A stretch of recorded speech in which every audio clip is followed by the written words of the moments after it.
Hi everyone, Reverend Sarah Grady from St. Paul's United Church in Paris, Ontario. It's Tuesday. I'm checking in to see how is everybody doing. I hope that you're safe and well as we continue to navigate the world.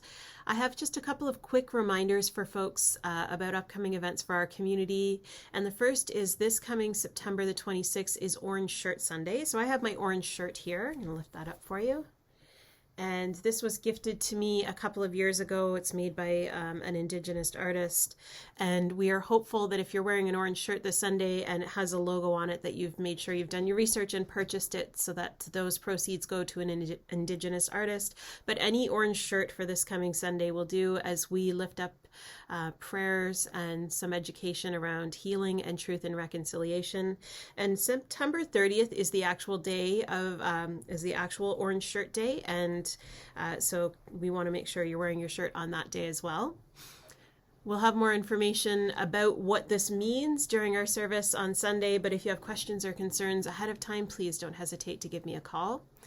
And then on Sunday, October the 3rd, it's Worldwide Communion Sunday, and we have been doing Bring Your Own Elements for communion throughout our pandemic. We feel this is the safest way for us to be able to enjoy this meal together, and so we're going to encourage that for Sunday, October the 3rd. And if you forget or didn't know about it beforehand, no problem. The safely prepackaged elements will be on hand for those of our community or guests who weren't aware beforehand. This past Sunday, I read a passage from the Gospel of Mark where the disciples were arguing about who is the greatest among them. They're on the road to Capernaum, and they're having this argument, and Jesus overhears it, and he asks them to repeat what they have just said. And as I read this passage, I thought immediately back to high school days and middle school days. You know, maybe you've had this experience. You were talking with a friend when you weren't supposed to be, or maybe saying something inappropriate and you got called out for it and had to repeat yourself in front of the whole class, and just how mortifying that could have been or was if you were one of those people.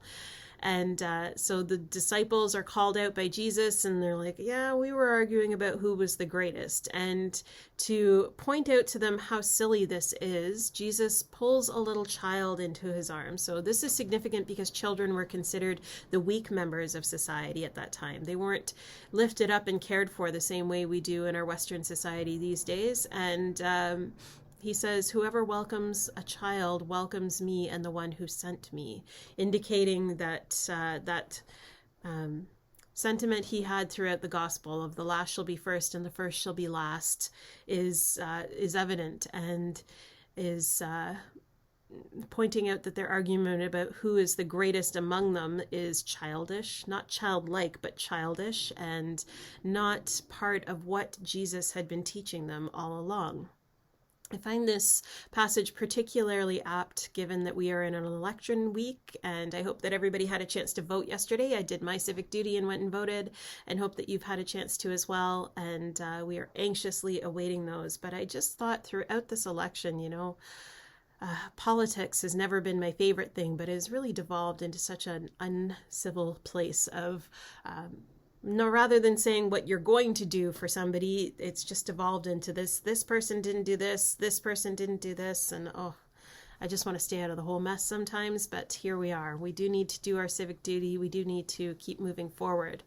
I wonder if you have a story. I told a story about a time when I was going to our family cottage with my nieces in the back, and there was an accident, and we had traffic, and we got stopped, and I was feeling irritated, and my niece had pointed out to me that perhaps we should be praying for the people involved in the accident so that they were safe and that they were not harmed. And I was sheepish myself because I'd been called out by this little child and should have rightfully been praying for this person and their safety. So I wonder, do you have a story about somebody who has reminded you about what greatness truly is and about what that means, about caring for one another, about being compassionate?